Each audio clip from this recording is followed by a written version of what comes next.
భైలోనే బల్లి పలికే ఈ ఒక్క లైన్తో నెట్టింట్లో తుఫాను లేచింది.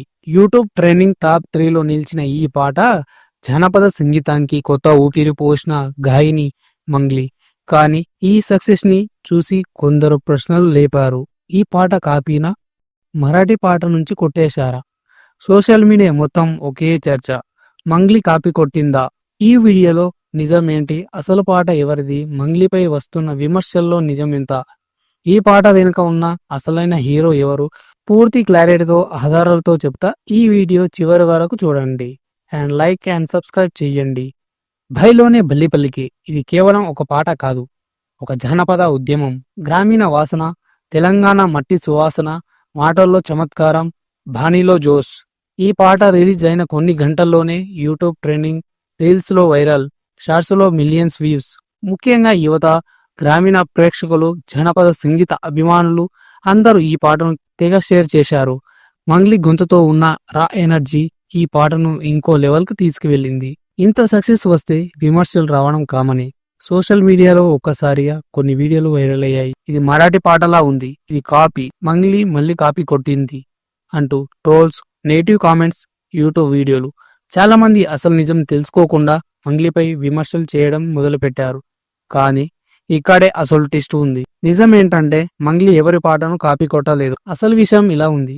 ఏంటంటే మరాఠీకి చెందిన యతిన్ ధవాన్, కాజల్ రావత్య ఇద్దరు సింగర్స్ భైలోనే బల్లి పలికే పాటను మంగ్లీ అనుమతితో తెలుగు ఒరిజినల్ ఆధారంగా మరాఠీ వెర్షన్లో చేశారు.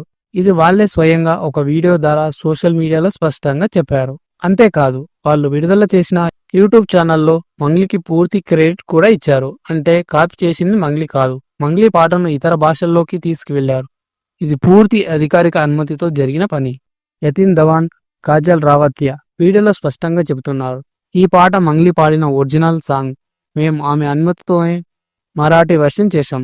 అంటే ఇది కాపీ కాదు, ఇది రీమేక్, ఇది కల్చరల్ ఎక్స్చేంజ్. కానీ ఈ విషయం తెలియని కొందరు సోషల్ మీడియాలో నెగిటివ్ ప్రచారం చేశారు.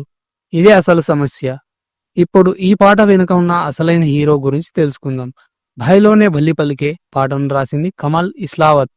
జగిత్యాల జిల్లా మల్లాపూర్ మండలం వివిరావుపేట గ్రామం. ఈయన ఎవరో తెలుసా? ఒక పోలీస్ కానిస్టేబుల్. 2019లో పోలీసు ఉద్యోగం సాధించిన కమల్ ఇస్లావత్ పోలీసు కళా బృందంలో చేరారు. అక్కడే ప్రజలను చైతన్యపరిచేలా పాటలు, నాటకాలు, జానపద ప్రదర్శనలు, సుమారు 1000కి పైగా కళా ప్రదర్శనలు, ఒక రికార్డు స్థాయి సేవ. ఇప్పటి వరకు 80కి పైగా పాటలకు లిరిక్స్, ప్రజా సమస్యలపై పాటలు, సామాజిక చైతన్యంపై రచనలు.